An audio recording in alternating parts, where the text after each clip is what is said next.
Salut à tous et à toutes. Il y a une question qui faille se poser.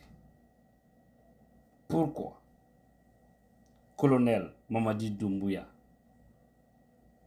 n'aime pas que les militaires regardent le procès du 28 septembre 2009? Selon des témoignages, quand il trouve un militaire en train de regarder le procès, il le dit carrément: ne regarde pas ça, ça ne te concerne pas. Ouais. Et ça, c'est très dangereux. C'est-à-dire, un procès d'une prise de leçon, d'une prise de conscience. Le président de la transition n'a pas le goût de ça.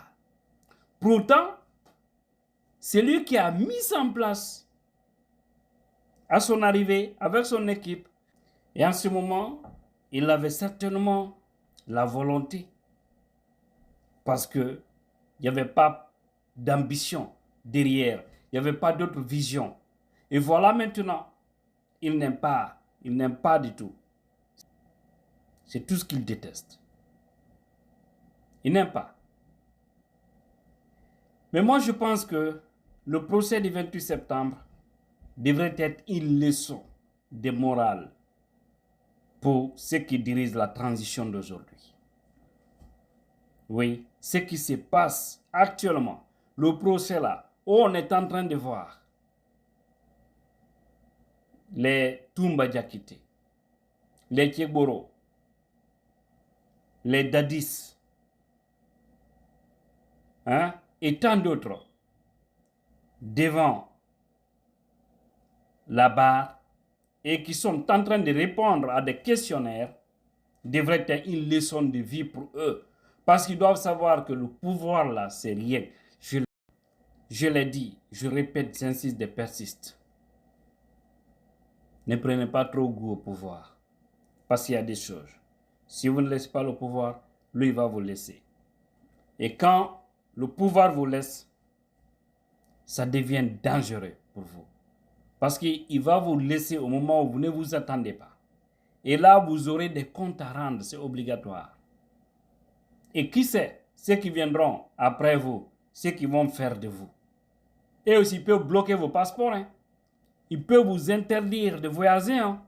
Ils peuvent vous mettre au cachot. Ils peuvent vous juger et condamner. Ils peuvent même faire plus que ça. On n'en sait rien. De toutes les façons, essayez d'être juste.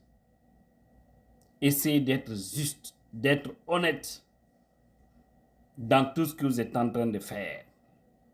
Vous ne devez pas détester, parce que ce procès est en train de nous montrer un chemin, est en train de nous dire que les forts d'hier peuvent être les faibles d'aujourd'hui et que les forts d'aujourd'hui peuvent aussi être les faibles de demain. Il y a aussi des forts d'aujourd'hui qui peuvent continuer à être forts éternellement. Et qui sont ces hommes forts d'aujourd'hui qui peuvent être toujours forts? C'est ceux qui viennent, qui respectent le droit de l'homme. C'est ceux qui viennent, qui respectent leur engagement. Et ceux qui viennent, qui ne prennent pas leur pays en otage. Lorsque vous étouffez un peuple, arrivé à un moment donné, il va vous foncer. Et quand il fonce sur vous, ça devient dangereux. Je me dis, ils n'apprennent jamais sur l'échec des autres. Ouais. Parce que je vous dis, il n'y a pas une malédiction plus que quelqu'un qui se retrouve dans le beurre, dans la belle vie, dans un pouvoir. Il est là, il a tout ce qu'il faut. Ouais, il a tout dans ses mains. Arrivé à un moment donné, il force la situation, il refuse de céder, il pense être un supra-homme. Bam! Dieu vient jouer son rôle, il attaque, il tombe, et au lieu de se retrouver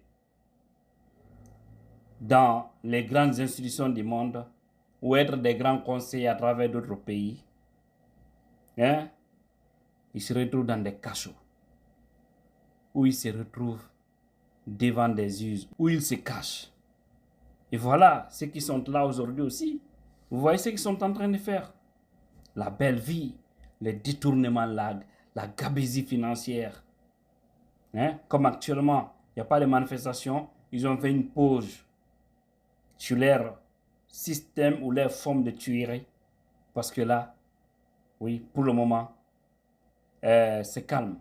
Mais je vous dis, tous les enfants dont vous avez ôté la vie, retenez, écrivez, mettez ça dans vos agendas. Tôt ou tard, vous répondrez devant l'histoire. Vous répondrez un jour devant un juge.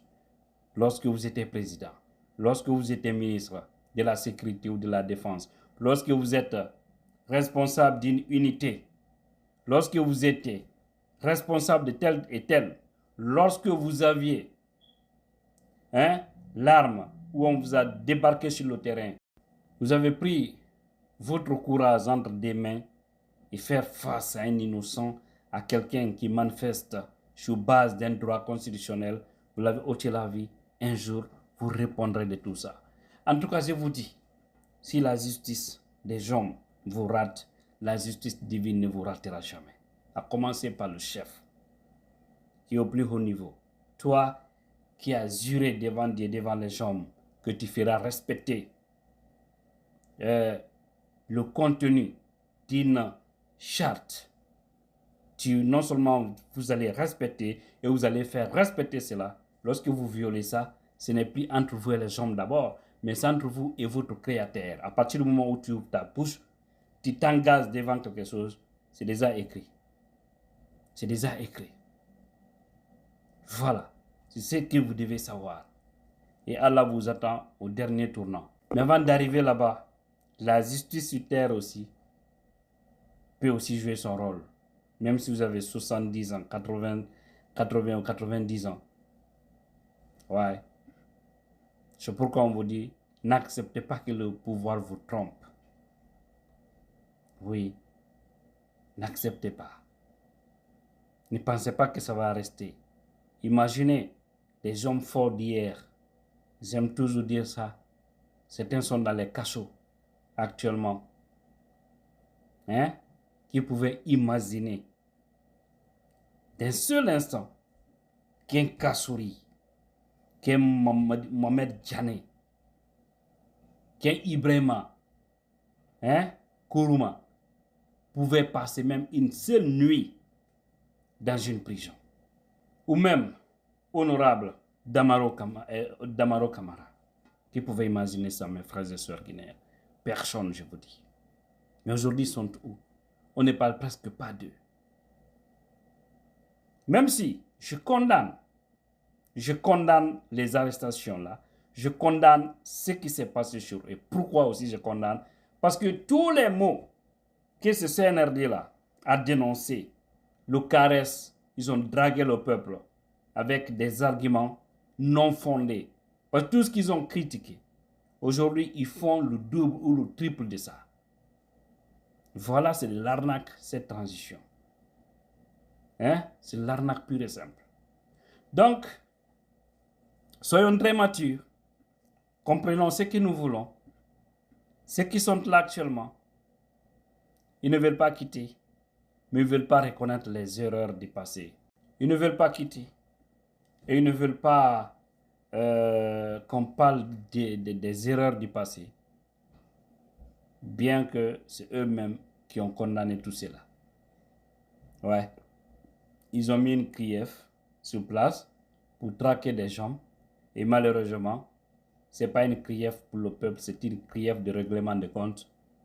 C'est une crief qui est là pour anéantir des hommes politiques. Ils ont mis en place le procès du 28 septembre, qui n'est pas du goût de Doumbouya aujourd'hui, parce qu'il ne veut pas. Son totem, c'est de voir Moussa Dadis Camara. Parce que selon les informations, il n'aime pas du tout regarder le procès. Il n'aime pas quelqu'un aussi regarde. Parce qu'il est en train de voir un homme fort hier, qui est rabaissé aujourd'hui, et il voit que lui-même, il est sur le même chemin. Par conséquent, il ne peut pas s'attendre à c'est-à-dire à une vie positive après la transition, si en tout cas il ne change pas, et si en tout cas aussi on ne le met pas hors état de nuire, hors compétition, parce que rien n'est exclu. Ils sont flous jusque-là. Mais comme le Guinéen aussi est flou, il y a des Guinéens hypocrites, lâches, moribonds, des Guinéens comme Koudouni, Guinanilu, ils ne comprennent rien. Ils n'ont qu'à continuer. Voilà. En tout cas, tout se paye. Et tout sera clair. Dieu la puissance.